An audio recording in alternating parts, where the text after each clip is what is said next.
How's it going, YouTube? And welcome back to My Comic Life.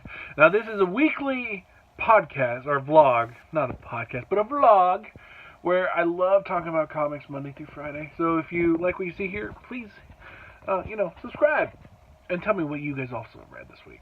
So, tonight, I started off with the Female Furies, issue number 1.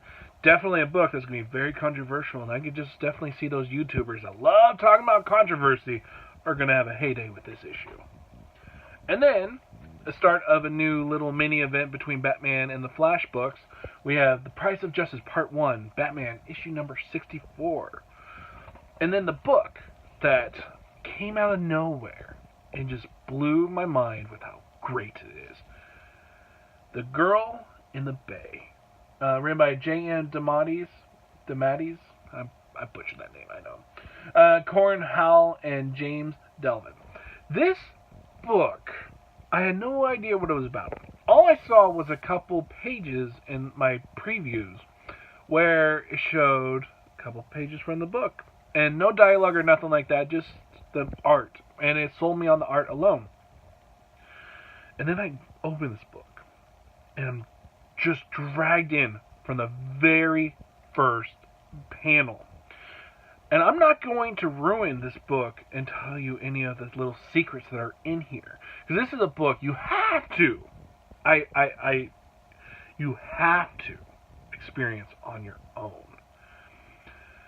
But the basis is that we have this girl who has caused such chaos in her life. She has caused chaos with her family, with her sister, and she's just a chaotic person who, in the 1960s, she was just living the high life. Doing drugs, having sex wildly, living life to the fullest. Where one night, she has a bad trip on acid. And what comes out of it is something that is just jaw-dropping. I could not believe... I read this book twice. The moment I got done with it, I was like, what did I just read? This was amazing. It was such imagination in there. That when the girl is going through this crisis, you truly are in there with her. Now, the writer does a lot of her inner monologue. And it just flows so brilliantly that with her inner dialogue, it doesn't take away from the art. It doesn't try to explain the art at all. It's just her dealing with the situation that she's put into. And I wish I could tell you more about it because I want to. But I want you to experience it. So do yourself a favor and seek this book out, because once you do, you will be on a journey that is something that feels special. And I read so many comics that when something like this it just sucked me in from the very first panel, people.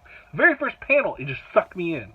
You got to know who this person was, why she does what she does, and what is the outcome of it is something that just feels like I am on a journey that's going to be something special. I hope that this book hits the landing, because if it doesn't, will this first issue still be as great as what I felt like I have not really read a story like this. You can see where writers have tried to do with this guy. I'm being very vague because I want you to experience it. But you see writers who try to do a story kind of like this, but it doesn't hit as much as this book hit me. Now, I don't live my life in chaos. I am one of the most peaceful people you'll ever meet. I love just being me and just being a person that's just a good influence on people. But her, she's just such chaos that when everything breaks down, it's just like, wow. The Girl in the Bay is a book I would go to every single one of you and say, hey, here you go. If there's one book that I've read that I want you to read, it's The Girl in the Bay. So do yourself a favor. Go read The Girl in the Bay. Now on to my two DC books. Now, which one should I talk about? The one that disappointed me, or the one that was a controversy? I'm going to talk about the one that disappointed me first. Oh man, Joshua Williamson. The last 2 issues of The Flash, I've been severely disappointed. It's the art, it's the writing, it just doesn't feel as strong as what I've seen in the past. And then we got Tom King, who, with his Heroes in Crisis, has been a book that I'm just like iffy on. So then to hear about this tie-in between The Flash and Batman for the next month, I was like, okay, hopefully this is going to give us answers to Batman and the Flash and them trying to figure out who killed the heroes and the villains that were in Sanctuary. Do we get any of those answers? No, not really. You get to see it in the first page. It looks like Batman's about to dissect Wally West. And then he decides not to, and he goes out. And then all of a sudden you're jumped into an event with the Justice League. And it does talk about how it feels like that Batman's just basically just been running himself so hard since the Sanctuary event has happened. And he's starting to maybe lose it a little bit. And then the event with the Justice League gets over, and automatically you're jumped into this whole entire fiasco in Central City. And of course Batman's there to save the day before the Flash was even there. And the thing about this book is that when this whole big major event happened at Central City, this book does a weird thing. So they have one page where it's like the introduction to this whole entire little event that's happened in Central City. And then you get an ad. And then you go on to the next page. And it's a full-on ad for Mr. Miracle. And then you get another page of the event continuing. And then you get another ad. Literally. It was one of the most baffling things that took me out of the whole entire comic altogether. So then I was wondering to myself, was this book as bad as I thought? Or was it because I want to try and get these pictures of these ads that happened. Was the ads did the ads just ruin the whole entire flow of the book? Oh man, I'm just, oh. Okay. So here's the introduction to this entire event. Good. Alright. The book's flowing. And then you got the next page. The full-on ad for Mr. Miracle. It's kind of hard when you have one hand on the... And then you got a panel, or a page, and then another ad! I'm like, okay, the flow of the book is not really working. And then you got another page, and then another ad! It's like, DC, stop! You with these ads, you are ruining the pace of the book. It's like the whole entire, just in those last pages, it ruined the flow. And it just irks me so much that DC would have, like the editorial team, I don't know who it was, but the advertising team, but they are trying to push down all these books into me, and just ruining the flow of the book that I'm reading right now. So that right there just irks me. I was just like, oh, okay, I start now. Oh, no, ad. A lot of times, ads don't, like you just go and you're like, okay, you kind of like, zone them out, but that moment right there just hurt the book as a whole. Now, Joshua Williamson, his writing is okay. The art is okay. The event itself, I was kind of like, this little mini, crossover between them. And the villain that's in here seems like it has nothing to do with Heroes of Crisis. And the book does little to talk about the confrontation. Well, there is a little bit of the confrontation between Flash and Batman, but I don't feel like there's any resolve. There's just nothing in here. It feels like that this is just padding for Tom King to have a little break. Now, I wish that instead of having this padding, we could have had a break from Batman. Like, think of it. All right, DC, I know you have to have your monthly schedule, but if a writer needs a break, don't let the book be hurt by something like this. And don't let the book be hurt by your ads. Oof, it just got me. Really, this is an interesting episode for me because I was just like, this was the first book I read, and I was amazed by how much it just did so much. I felt like wrong that just even the ads just hurt the book. And now on to a book that's all about controversy that I believe is going to be. You're going to hear a lot of people talking about this book. Female Furies, from what I was heard about the book, it was pitched at a comic convention to Dan Didio. The writer, I think it's Cece Castellcio. Her name baffles me, but she went and pitched this book to Dan Didio on a comic panel. And Dan Didio said, "Alright, hey, you guys here, does this sound like a good book for you?" And everyone cheered, "Yeah, we want to read it." So, of course, he goes and grants her to make a 6-issue miniseries. I have to say, just to go back to the Fourth World and to Jack Kirby, this book feels like it comes from Jack Kirby. Just like the way that everyone's drawn, it feels like it is a great homage to Jack Kirby. Which is something like you read it and you're just like, this feels like something out of the 70s, which feels really well done.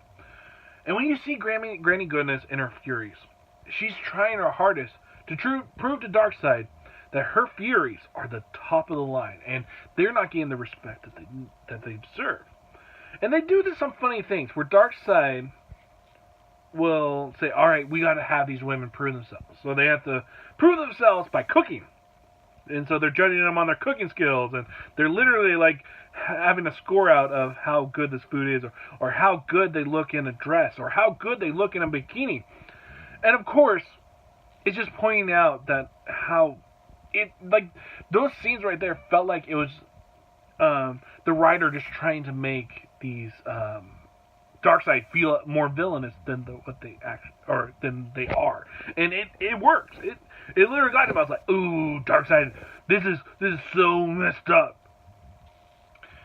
And then you got scenes that come from when Darkseid was rising up, and how Granny Goodness and the team that was around Darkseid, how they got to power, or how Darkseid got to power, and how Darkseid manipulates Granny Goodness and just basically just takes any dignity from her and just destroys it.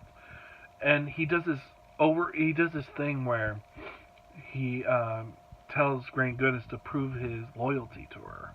And so he sleeps with her. And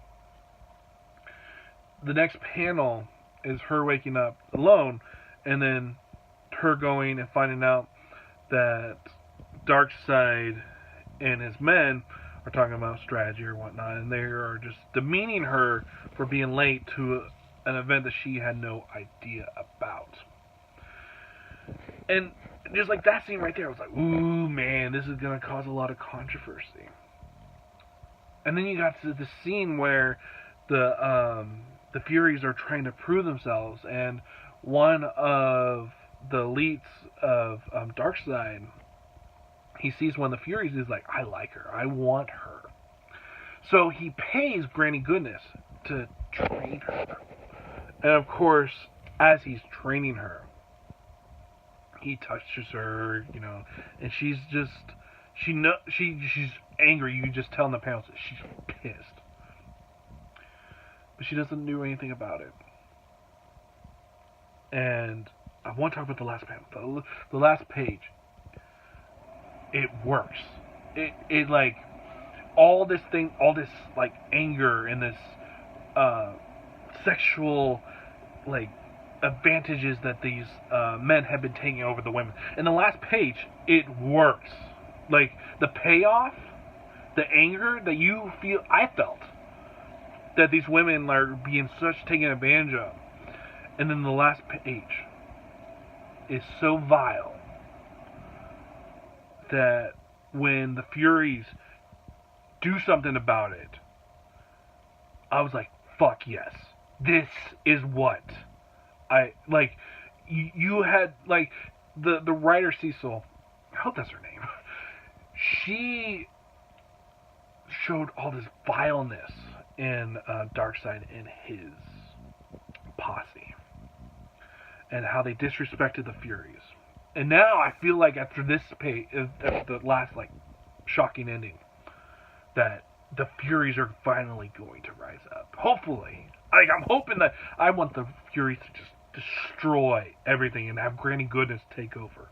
Because the disrespect and the advantages that these men have taken over these Furies, it's just something I'm just like, oh my god. This is something that's going to cause controversy. But the last page just made me go like, fuck yes. These Furies are going to take advantage, or these Furies are going to strike back and hopefully destroy everybody.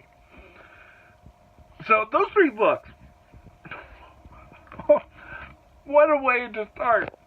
I don't like using the F word in my videos, but when I got like riled up or like my emotions were like, yeah, those don't usually happen. But this 3 books, they all got something out of me. 1, The Girl in the Bay. Oh. Just to start out with Batman and then to read this one. Just on a whim. Just from the artwork that I remember seeing on the previews. It just like, I was like, okay, I remember how much I liked that art. I gotta read this. And it just brilliantly blew me away. And then to go to the Furies and be like, I feel furious about how these women are being treated, and then see that last page. Oh, that last page is so good. Like, I was like, yeah.